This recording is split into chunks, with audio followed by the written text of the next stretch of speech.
Salut mes chers élèves, dans notre cours d'analyse d'aujourd'hui, nous allons continuer avec la bijection réciproque d'une fonction. Donc, dans notre dernier cours, on a vu la bijection réciproque d'une fonction avec la fonction logarithme népérien. Aujourd'hui, on va continuer avec la fonction exponentielle de base e. Ok, voici un exercice d'application. Soit la fonction f définie par f de x est égal à 2x pour x moins 4 sur x pour x moins 3. 1. Préciser le domaine de définition de f. 2. Montrer que f est une bijection de d de f vers un ensemble i que l'on précisera. 3. En déduire f moins 1 de x.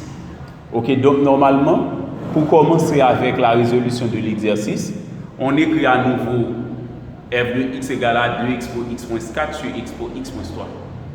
La première partie de l'exo concerne le domaine de définition de la fonction f. Ok, donc pour déterminer le domaine de définition d'une fonction, il faut d'abord identifier la nature de cette fonction.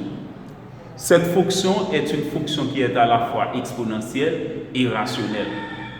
Donc, je vous avais bien expliqué, lorsque vous avez exponentielle quelque chose, eh bien, pour trouver le domaine de définition de exponentielle quelque chose, il faut s'intéresser à la nature de la puissance.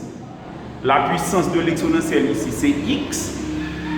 Puisque x est polynôme, eh bien, le domaine de définition de toute fonction polynôme, c'est r. Donc, exponentielle x est définie sur r. Donc, la fonction f ici, c'est comme si on avait le rapport de deux fonctions polynômes. Ok? La fonction f ici peut se comporter comme une fonction rationnelle simple. Ok? Donc, nous avons appris, lorsqu'on a une fonction rationnelle simple, pour trouver son domaine de définition, c'est tout réel tel que le déno soit différent de 0. Donc, on dit que le domaine de définition de f, c'est tout réel x tel que exponentielle x moins 3 qui est le déno soit différent de 0. On pourrait dire ça d'une autre façon. On pourrait dire c'est l'ensemble des réels sauf la valeur qui annule le déno. Eh bien, pour savoir dans quel cas x pour x moins 3 va être différent de 0, il faut d'abord envisager le cas où exponentielle x moins 3 est égal à 0. De ce fait, on annule x pour x moins 3 qui nous donne x pour x égale à 3. Puisque les deux membres sont strictement positifs et que x est figuré comme puissance, je prends ln des deux membres. Ln exponentielle x est égal à ln3, d'où x est égal à ln3. Puisque pour tout réel x, ln exponentielle x donne x, on a x est égal à ln3. Donc, d'une autre façon, on pourrait dire le domaine de définition de la fonction f, c'est tout réel, sauf la valeur qui annule le déno. Quelle valeur qui annule le déno? C'est ln3. Eh bien, c'est tout réel, sauf ln3, qui nous donne la réunion de deux intervalles. C'est moins l'infini ln3, union ln3 à plus l'infini. Donc, c'est intervalle ouvert. Moins l'infini ln3, union ln3 à plus l'infini. Ok, maintenant, pour la deuxième partie de l'exo, on demande de montrer que f est une bijection de d de f vers un ensemble i qui est l'ensemble image que l'on précisera. Ok, donc, nous avons appris dans la définition d'une bijection réciproque, on nous avait dit que si on a une fonction f qui est définie sur un intervalle et que cette fonction f est strictement monotone sur son ensemble de définition, on dit alors elle réalise une bijection sur son ensemble de définitions vers son ensemble image. Ok? Donc, l'ensemble image, c'est l'image de l'ensemble de définitions par f. Eh bien, lorsqu'on parle dans la définition de strictement monotone, on voit le sens de variation de la fonction f. Et lorsqu'on parle du sens de variation d'une fonction, il faut trouver d'abord, on voit sa dérivée première. Eh bien, c'est pourquoi, pour résoudre la deuxième partie de l'exo, il faut commencer par calculer la dérivée de f. Et suivant les données, f se présente sous la forme d'un rapport U sur V. Eh bien, puisque f se présente sous la forme de u sur v, pour trouver sa dérivée, j'applique la formule, c'est u' v moins v' u sur v carré. On identifie u c'est 2x pour x moins 4. La dérivée de u, c'est 2x pour x. Pourquoi? Je fais, suivant la formule, x pour quelque chose. Pour dériver x pour quelque chose, on prend la dérivée de la puissance, la dérivée de x qui donne 1, et l'on multiplie le résultat par le coefficient avec la même exponentielle. Donc, rappelez-vous bien de cette formule, ok? Lorsqu'on a x pour u, la dérivée donne u' e exposant u. Eh bien, la dérivée de x pour x pour x. La dérivée de x pour x donne 1x pour x. 1x pour x qui se multiplie par 2 qui donne 2x pour x. Et la dérivée de moins 4 donne 0. La dérivée de x pour x à nouveau qui donne 1x pour x. Et la dérivée de moins 3 qui donne 0, donc v' donne x pour x. U' donne 2x pour x, mais v' donne x pour x. On applique la formule. F' c'est u'v moins v' u sur v carré. Maintenant, en chassant les parenthèses, ça donne 2x pour 2x moins 6x pour x moins 2x pour 2x plus 4x pour x sur x pour x moins 3 au carré. Maintenant, on simplifie. 2x pour 2x moins 2x pour 2x, ça donne 0. Moins 6x pour x plus 4x pour x, ça donne moins 2x pour x sur x pour x moins 3 au carré. Ok, voilà. F' de x, c'est moins 2x pour x sur x pour x moins 3 au carré. Donc, c'est la dérivée première de la fonction f. Maintenant, nous avons appris que la fonction exponentielle, c'est une application de r vers r star plus. Cela veut dire, lorsqu'on a exponentielle x, ça donne toujours un nombre strictement positif. Parce que son ensemble d'arrivée, c'est r star plus. Eh bien, x pour x est toujours supérieur à 0. Puisqu'on a moins 2x pour x, eh bien, on va avoir un nombre strictement négatif. Parce que lorsqu'on multiplie un nombre strictement négatif par un nombre strictement positif, ça donne un nombre strictement négatif. Donc, quel que soit x appartient à ddf, on va avoir moins 2x pour x inférieur à 0. Et le déno qui est un carré parfait, c'est x pour x moins 3 au carré va être strictement positif. Ok, pourquoi x pour x moins 3 au carré est strictement positif? C'est parce que la valeur qui pourrait annuler x pour x moins 3, c'est ln3. Mais ln3 n'appartient pas à ddf. Donc, pour tout réel x appartenant à ddf, x pour x moins 3 au carré va être toujours supérieur à 0. D'où le tableau de signe suivant. Moins 2x pour x est toujours négatif. Ok? X pour x moins 3 au carré, qui est un carré parfait, est toujours strictement positif sur ddf. Mais à condition, puisque x pour x moins 3 peut s'annuler pour ln3, je mets 2 barres en dessous de ln3 et le carré parfait nous permet de mettre le signe plus sur toute la ligne. Ok? Je mets 2 barres en dessous de ln3 parce que c'est sûr, moins l'infini, ln3 union ln3 à plus l'infini. Mais pour ln3, x pour x moins 3 au carré donne 0. Donc je mets 2 barres en dessous de ln3 parce que la fonction n'est pas définie pour ln3. Et je mets plus sur toute la ligne parce qu'on a un carré parfait. Maintenant, le signe de f' repose sur le rapport de ces deux expressions. J'applique la règle des signes, c'est moins par plus dans les deux cas qui donne moins. On voit que f' est strictement négatif. Donc par conséquent, la fonction f est strictement décroissante. Puisque la fonction f est strictement décroissante, et nous avons appris suivant la définition d'une bijection réciproque, si f est strictement monotone sur son ensemble de définitions, on dit qu'elle réalise une bijection réciproque de son ensemble de définitions. Donc, je peux dire de 2df vers l'ensemble image qui représente l'image de ddf par f. Ok? Donc, f étant strictement monotone sur ddf, alors elle réalise une bijection de ddf vers f de ddf. Ok?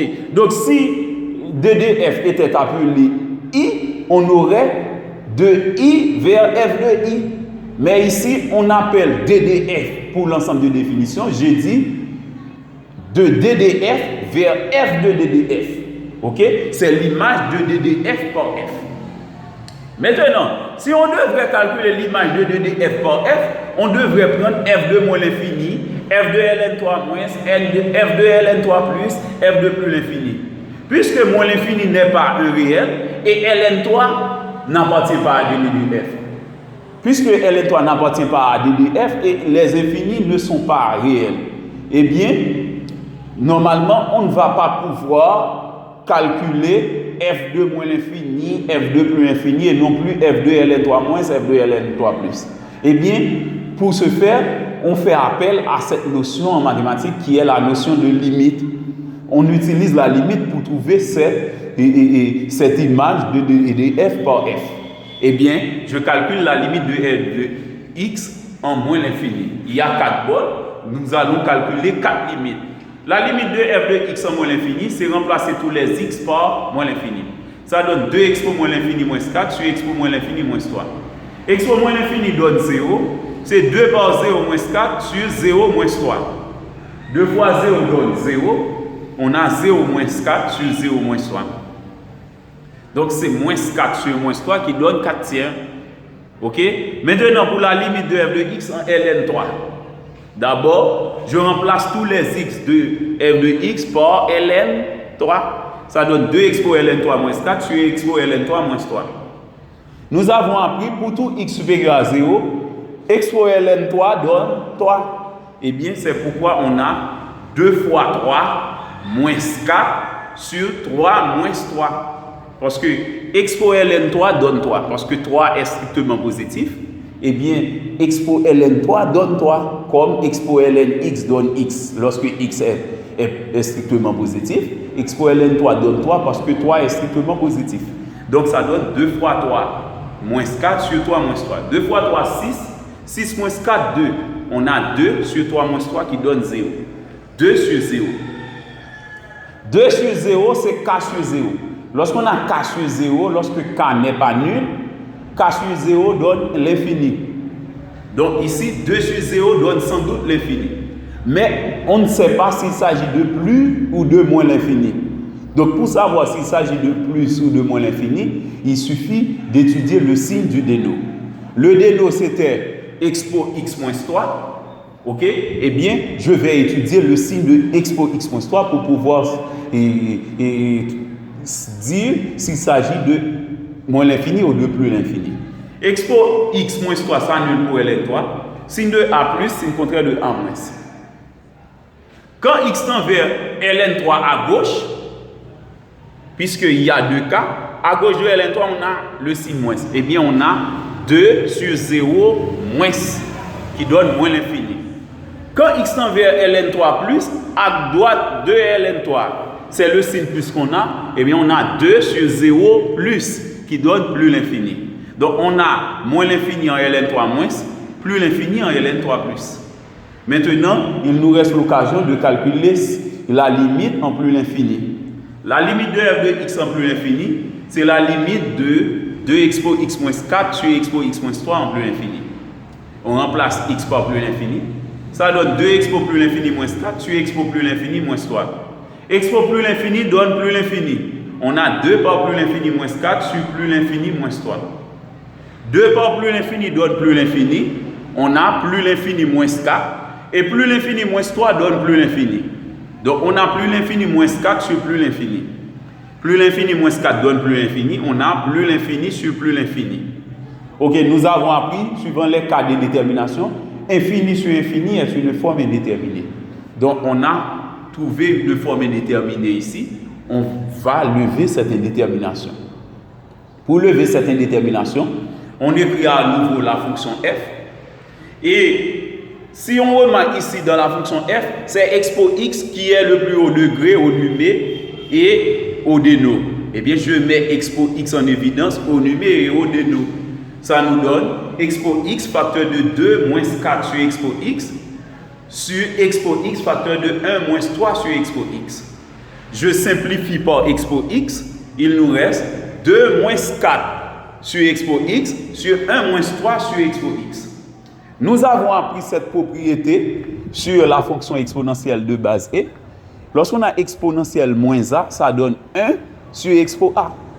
Eh bien, l'expression 4 sur expo x peut être remplacée par 4 expo moins x.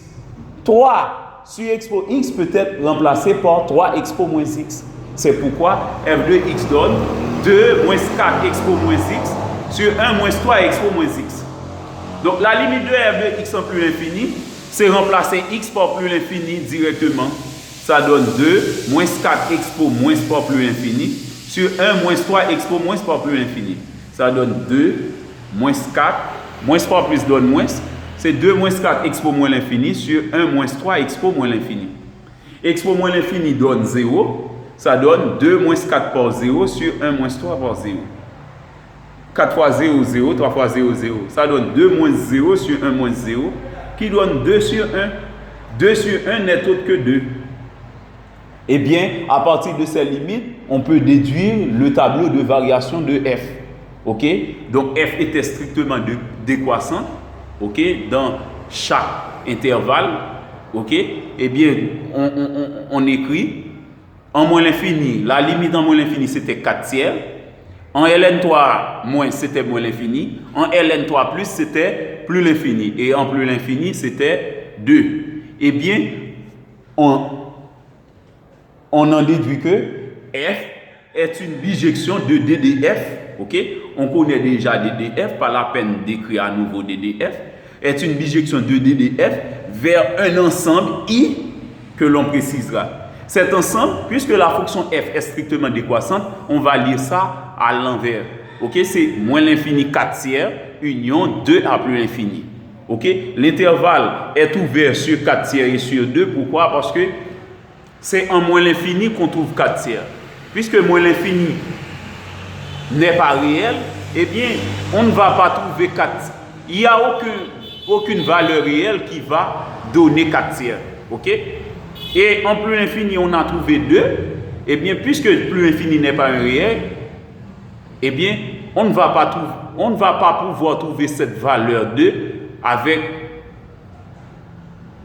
aucune valeur réelle. Parce que normalement, puisque la fonction est strictement décroissante, eh bien, avant la valeur 2, ok, on ne va pas. Donc, la valeur qui vient juste avant plus l'infini, ok, les valeurs réelles qui viennent juste avant plus l'infini, puisque la fonction est strictement décroissante, eh bien, avant la valeur qui vient juste avant plus l'infini, eh bien, la valeur réelle qui vient juste avant plus l'infini ne va pas donner 2. Parce que la fonction est strictement décroissante, c'est sûr, pour deux valeurs différentes, on va trouver deux résultats différents. Et bien, c'est pourquoi 2 n'appartient pas à l'ensemble des valeurs de f, et non plus 4 tiers. Ok? Donc, c'est moins l'infini 4 tiers, union 2 à plus l'infini. Donc, je dis que c'est ouvert sur 4 tiers, ouvert sur 2, parce que 4 tiers n'est pas cette valeur 4 tiers n'est pas pour une valeur réelle. Et cette valeur 2 n'est pas obtenue pour une valeur réelle. Ok? Donc, puisque la fonction est strictement décroissante, donc c'est 4 tiers ouvert sur 4 tiers, 2 ouvert sur 2. Ok? Donc, la valeur de l'intervalle i, c'est moins l'infini 4 tiers, ou l'intervalle ouvert sur 4 tiers, union 2 à l'infini. Où l'intervalle doit être ouvert sur 2. Ok? Donc, c'était tout pour la deuxième partie. Maintenant, pour terminer avec le cours d'aujourd'hui, n'oubliez pas de vous abonner. Ok, donc la dernière partie, c'est la partie la plus délicate de l'exercice. Ok, nous avons appris, lorsqu'une fonction f est bijective, si la fonction f est déjà bijective, eh bien, x existe.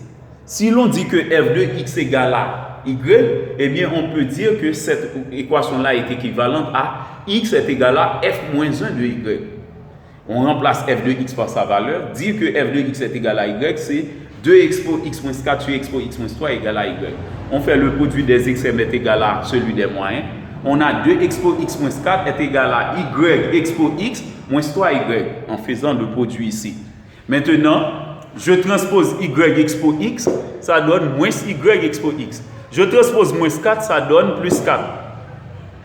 Maintenant, je multiplie par moins 1, ça donne y expo x moins 2 expo x est égal à 3y moins 4. Ok, maintenant, je mets expo x en évidence. L'objectif de cette partie, c'est de trouver x en fonction de y. Eh bien, je mets expo x en évidence pour pouvoir bien le faire.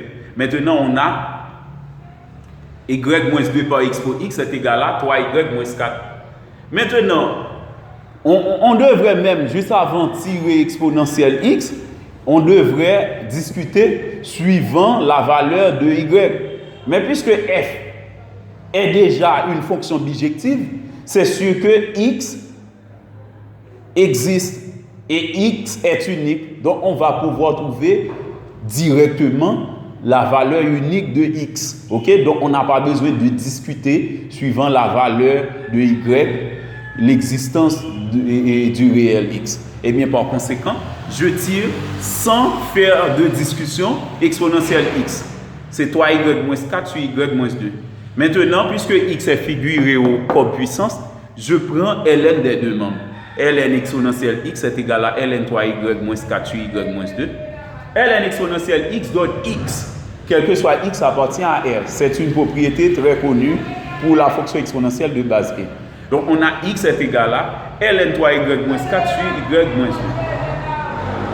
Nous avons appris que si f de x égale à y, x donne f moins 1 de y. Ça, c'est un théorème. Et bien, si x donne f moins 1 de y, et bien, cette expression-là représente f moins 1 de y. Et bien, on en déduit que f moins 1 de y donne ln 3y moins 4 sur y moins 2. Ok, maintenant, on connaît f moins 1 de y. Mais dans l'exercice, on a demandé f moins 1 de x. Puisqu'on connaît f moins 1 de y, c'est simple. Avec f moins 1 de y, on pourrait calculer f moins 1 de n'importe quelle autre variable. On pourrait calculer f moins 1 de a, f moins 1 de b, f moins 1 de t, voire f moins 1 de x. Donc, on remplace y par x. Donc, on a f moins 1 de y ou f moins 1 de x. Donc, on remplace y par x. F moins 1 de x est égal à ln 3x moins 4 sur x moins 2. C'était tout pour aujourd'hui. Merci et bonne journée.